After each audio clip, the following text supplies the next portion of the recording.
We're going up, up, up. It's now our moment. You know, together we're glowing.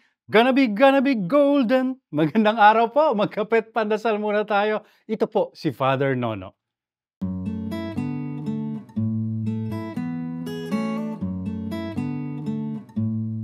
Yan po ang napakasikat na awitin ngayon na may pamagat na Golden. At theme song po yan ng isang animated film, The Demon Hunters. Cartoons ito pero may malalim na kwento.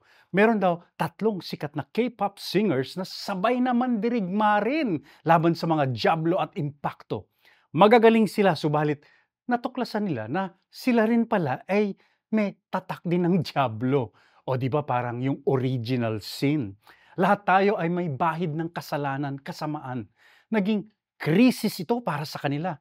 Paano mo nga namang lalabanan ang masama? Hindi ka naman perpekto, hindi ka puro, marupok ka rin naman. Kaya't una nilang reaksyon, itago ang kanilang kahinaan. Ikahiya ito at ikalungkot. Subalit sa huli, ayon na nga sa kanta, hindi na dapat magtago. Dapat pang ilantan ito upang masilayan ng liwanag ng araw.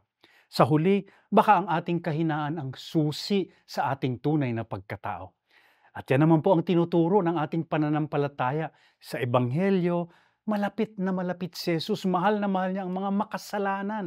Anya, naparito ako hindi para sa mga matutuwid, kundi sa mga makasalanan. Dagdag pa ni San Pablo, where sin abounds, grace abounds all the more. Kung saan may kasalanan, naroroon bumabaha ang grasya, ang pag-ibig ng Diyos. Manalangin po tayo. Panginoon, naway matanggap naming hindi kami magiging perpekto kailanman.